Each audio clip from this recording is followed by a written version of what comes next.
Hello everyone, চলে এলাম আবারও সেই রান্নার জায়গায়। তো যেটা আমার কাজ থাকে প্রত্যেক দিনকার রুটিন।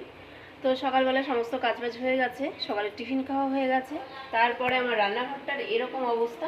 তো এগুলোকে এখন সব কিছু গোছগাছ করবো, তারপরে হচ্ছে কি রান্নাবান্না করব। আজকে যেহেতু শনিবার, আজকে কি রান্না করছি না করছি সবটাই তোমাদের সাথে শেয়ার করব। তো চলো এখন এগুলোকে সমস্ত কিছু গুছিয়ে নিই, তারপরে হচ্ছে রান্না শুরু করব। কারণ সকালবেলাটা অনেকটা তাড়াহুড়ো থাকে, তো ঝটপট করে সমস্ত জিনিসপত্র নামিয়ে হচ্ছে কি করতে করতে না সমস্ত কিছু অগোছাল মতন হয়ে যায়। তো এগুলোকে সমস্ত কিছু গোছগাছ করব, তারপর হচ্ছে আবার দুপুরকার জন্য রান্না বসাবো। সকালবেলায় টিফিনের রুটি হয়, আর এখানে হচ্ছে রুটি বেলি, আর আটার গুঁড়ো হচ্ছে চারিদিকে ছড়িয়ে থাকে। তাই বললাম একেবারে গ্যাসটা মুছে নিই, তারপরে হচ্ছে আবার রান্না বসাবো। তোকে বলেছি কুমড়ো ফুল আনতে, আর তুই কি গাছের ফুল তুলে নিয়েছিস? মন্দিরে কটা দিয়ে আয়, 4-5টা মতন দিয়ে আয়। আমাদেরগুলো ওই ঠাকুরের ওখানে রাখো। হ্যাঁ, 4টে দিয়ে আসো, বড় দাদার হাতে দিয়ে আসো। এই চানটা কর, ঠাকুরটা যাবে গাড়ি নিয়ে। তাহলে চানটা কর, দাদা বেরোবে গাড়ি নিয়ে। তাড়াতাড়ি একটু ঘুরে আয়, হাওয়া বদল করে আসবে।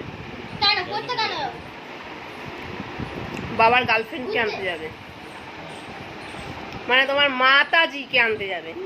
যা তাহলে যা। কোথায় যাবি? তুই যাবি? ঠাকুরদা লং ড্রাইভে বেরোবে এখন। ও বাবা, সবাই খুব খুশি, রেডি হচ্ছে সবাই। তুমি লং ড্রাইভে বেরোবে?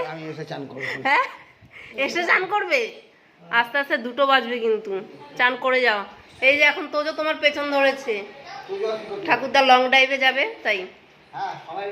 তো চলো, এখানে সমস্ত কিছুই আমি রেডি করে নিয়েছি, দেখতেই পাচ্ছ কতটা কালারফুল লাগছে জিনিসটা। তো এখানে নিয়েছি পটলের চোকলা, এটাকে হচ্ছে সেদ্ধ করে বাটা করব।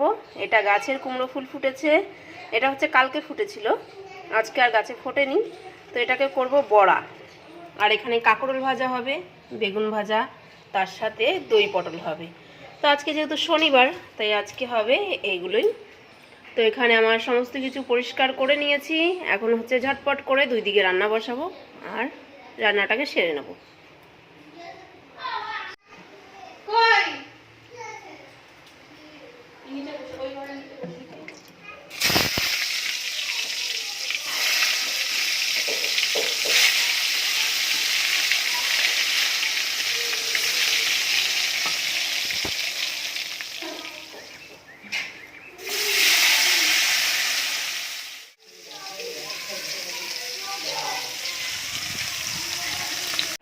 বেগুন ভাজা করে এখন আমরা বসে পড়লাম ভাত খেতে। তো আজকে আর রুটি খেতে ইচ্ছা করছে না, তো ওই জন্য রুটিটা আর খাবো না। সকালেও খেতে হয়, রাতেও খেতে হয়, তো ইচ্ছা করছে না। ভাবলাম গরম গরম ভাত করি, ডাল করলাম, ভাত করলাম, বেগুন ভাজা করলাম। তো এই নিয়েই আমরা 3জনে এখন বসে পড়েছি। যেহেতু সকালে সবার খাওয়া হয়ে গেছে, বাচ্চা কাচ্চা সবার খাওয়া হয়ে গেছে, 8:30 থেকে 9টার মধ্যে সকালে টিফিন খাওয়া হয়ে যায়। তো এখন বাজে 10:30, যেহেতু ভাত করলাম ওই জন্য একটু লেট হয়েছে আমাদের খেতে খেতে। তো এখন এই যে খাচ্ছি আর বসে বসে গল্প করছি। তো এখন আমার রান্নাবান্না কিন্তু কমপ্লিট হয়নি, খেয়ে নিই তারপরে বাদবাকি রান্না করব। তো এদিকে দেখতেই পাচ্ছ পটলের দই পটল করব, সেই খোসাগুলো রেখে দিয়েছি। এগুলো কালো জিরে লঙ্কা দিয়ে, যেহেতু আজকে নিরামিষ সেই জন্য ভাজা ভাজা করে নিচ্ছি। এটাকে বাটা করলে কিন্তু গরম ভাতে দারুণ লাগে খেতে। খেয়ে দিয়ে তো চলে এলাম আবার রান্না করতে। তো এখন হচ্ছে গিয়ে পটলের চোকলাটাকে ভাজলাম, সেদ্ধ করলাম, ভাজলাম। এখন হচ্ছে গিয়ে আবার এটাকে তেলে দিয়ে নাড়া করব। তো রান্না করার সময় দেখো কতটা সময় লাগে রান্না করতে, আর খাওয়ার সময় কিন্তু একদমই সময় লাগে না। তো তেলে দিয়ে দিলাম একটু কালো জিরে, তারপরে এই যে বাটাটাকে হচ্ছে মিক্সি করে নিয়েছি, এটা দিয়ে দেবো এবার তেলে।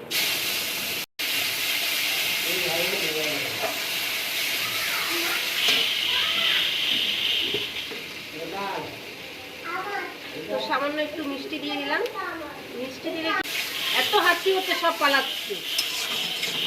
তো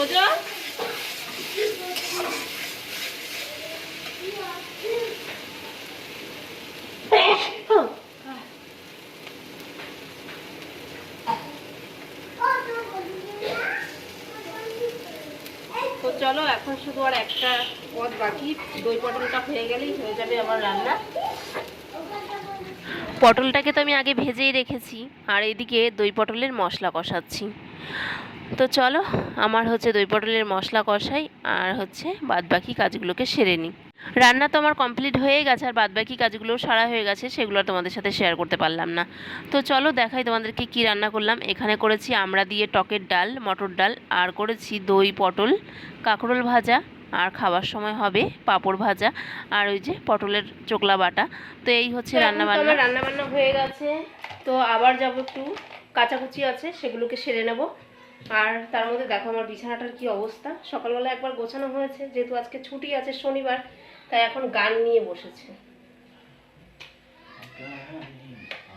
তো থাক, একটা দিন ছুটি থাকে তো কিছু বলাও যাবে না। তো যাই, আমার কাজটাকে আমি সেরে আসি। একটু ছাড়বো? কি ছাড়বো? গান কি গাইবো একটু, মানে দেবো? দিলে যদি আবার তোমার যদি আবার ইয়ে আসে। হ্যাঁ, এখন আমার প্রচন্ড সমস্যা, মানে সমস্যা দেওয়া যাবে না, গান দিলে পরেই তোমার ওটা ইয়ে চলে যাবে, প্রবলেম আসবে। দুদিন লাইভ করলাম, দুদিনেই সমস্যা দেখা দিয়েছে, তো দুটো লাইভকে ডিলিট করতে হলো। ঠিক আছে, তো চলো, আমার তো এখন রান্না বান্না সারা হয়ে গেছে, আর একবার যাবো স্নান করে, তারপরে হচ্ছে কি। আমি দুঃখিত, আমি শোনাতে পারছি না, দুঃখিত আমি শোনাতে পারছি না তোমাদের গান। পরে যদি ফেসবুক যদি বা ইউটিউব যদি স্যাংশন করে আর কি, ঠিক আছে, আমার ভয়েসটাকে, তখন হয়তো তোমাদের গান শোনাবো, ঠিক আছে। এখন গান গাইলে পরেই পাট করে ধরে নিচ্ছে গলাটাকে, ঠিক আছে, ধরে নিয়ে কি করছে, সাইড করে দিচ্ছে, এটা খুব বাজে ব্যাপার। যাই হোক, ঠিক আছে, পরে দেখা হবে। চলো, এদিকে স্নান টান করে জামাকাপড় কেচে নিয়ে চলে আসলাম। আর সকাল থেকে তো আরও একবার দেওয়া হয়েছিল, সেগুলো তুলে নেওয়া হয়েছে, আবার যা কেচেছে সেগুলোকে দেওয়া হয়েছে, মানে পুরো ছাদ ভর্তি জামাকাপড়। তো কী আর করব বলো, এতগুলো মানুষের জামাকাপড় কম। তো এখন জামাকাপড় মেলে যাব নিচে, সবাইকে খেতে দেবো, তারপরে হচ্ছে গিয়ে একটু নিজে রেস্ট পাবো। তো এই হচ্ছে সকাল দিয়ে সংসারের জার্নি। তো সবটাই তোমাদের সামনে ভাবি তুলে ধরবো, তো যেটুকু পারি সেটুকুই তোমাদের সামনে তুলে ধরার চেষ্টা করি আর কি। চলো, আজকের মতন ভিডিওটা এখানেই শেষ করছি, আবার দেখা হবে নতুন কোনো ব্লগে।